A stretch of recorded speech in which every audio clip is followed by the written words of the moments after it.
Hello, bali, ang gusto ko i-share sa inyo is kung paano nga ba, o kung ano nga ba ang gagawin kapag nasuspend ka kay Lalamove. So, short story lang. Bali, kare-register ko lang sa Lalamove kasi kakukuha ko lang ng plaka ng kotse namin. Then, okay. Then after nun, Sabado, is tinry namin. After namin palang mag-register online. So, naghanap ako ng repair code. Kung gusto niyo ng repair code, wala kayong ano, share tayo kasi may rebate tayo parehas kapag meron kang repair code. Then, ilalagay ko na lang sa comment section. Then, after ko mag-register, one day, na-approve agad ako. Then, after ko ma-approve, na-realize ko kasi yung number ko is kailangan ko yun sa lahat ng account ko. So, nag-change number ako. Pero nung nag-change number ako, kasi kailangan, kung ano yung number mo, dun sa register mo, dapat meron din siyang Gcash account. So, ang nangyari is, nakapag-change naman ako ng number through app sa Lalamove. Kaso, ang nangyari, nung na-drive siya ng Sabado, pagdating ng Sunday, hindi siya na-drive kasi ang lakas ng ulan. Then, Monday, coding yung sasakyan ko.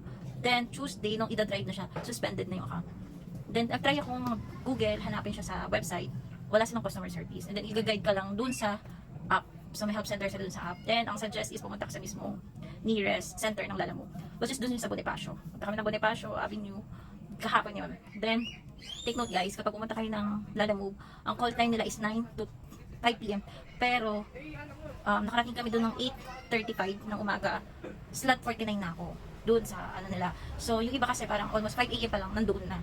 Kasi ganun kadami yung tao na pumupunta. Hanggang 150 person lang sila na tumatanggap. Pag nabusa ka na ng ticket, yung DM at saka yung RH number nila, wala na, pinabukasan ka na. Then note din pala, kasi nandun ako may mga nagsiseminar. Ang seminar nila doon, saktong 9, dapat nakapasok ka na. So dapat mga 6 nandun ka na, pumila ka na. Kasi pag nakapasok na doon sa seminar, yung mga kailangan mag-seminar, kasi ako hindi ko kailangan sila nagsiseminar sila. So kailangan 9, saktong 9, pinapasok na sila doon. Tapos hindi na sila nagpapasok ulit. Kinabukasan na ulit. So, kailangan gawin nyo para makaabot kayo, agahan nyo. Dahil ako, yung experience ko naman, suspended ako, DM ang tawag sa akin. Nakapila ako sa DM. Bali kasi sa Bonifacio, parang dalawa lang yung nag-aasa sa DM. Isa sa RH, tapos isa sa payment. Tapos ang dami namin. Ang daming tao doon. Isipin mo 150 para sa DM. Tapos iba din yung pila sa RH na papel. So, ang daming tao kahapon. Then, ang advice din doon na kayo magdala ng sasakyan kasi nire-rake ang mga sasakyan doon. Kasi walang parking. So, advice sa inyo, mag-grab na lang kayo, mag-Lalamove na lang kayo, mag-joyride na lang kayo papunta doon. Kasi sobrang, kapag nakakuha ka na ng number at nakapila ka na doon, kasi ako, ang nangyari sa akin, 8:35, nakarating ako doon, nakakuha ko ng number, DM 49 ako, after ko ng DM, natawag pa ako is after lunch, alauna, kami first batch ng alauna, si may 49 first batch ako, alauna.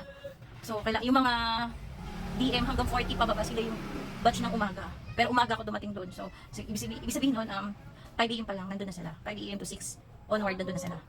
So, yun, then, once na nakakit ka na sa taas kasi doon yung ano once na nakakit ka, wala pa akong 5 minutes, tapos na ako. Yun na, napagana na nila yung apps ko. So, ganun lang kadali. Wala naman akong binayaran. Sasabihin na nila sa'yo kung ano yung naging problema. Then, doon ko din nalaman na, doon ko nga nalaman yung nasabi ko sa inyo na kailangan ko ng Gcash account ko. Yun din yun. Kasi yung naging dahilan kung ba't nasuspend yung account ko. Dahil na nagbago ako ng number na iba yung Gcash account. So, dapat magpareha. So, on the spot, pinagawa nila ako ng Gcash doon sa number ko. So, ganun yun. Then, after nun nakita ko din, dito kasi sa Bulacan, pero wala masyado nagpapapap. So pagdating ko doon, nung okay nila yung account, tunog na ng tunog yung on duty na.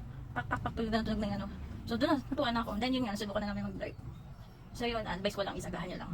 Kasi mangyari sa inyo, nangyari sa akin, inabot na ako ng mag-aalas 2 ng hapon. Tapos nakapag-deliver na kami, nag-start kami alas 3 na ng hapon. So anong nangyari, abot na kami ng rush hour. Pasensya nyo yung background, sa labas ako. Nabutan ako ng rush hour, then yun na, sobrang naipit kami sa traffic. So sayang din yung biyahe namin. Pero nauwi lang din sa gas. Pero so far, ngayon, maaga na din open yung account.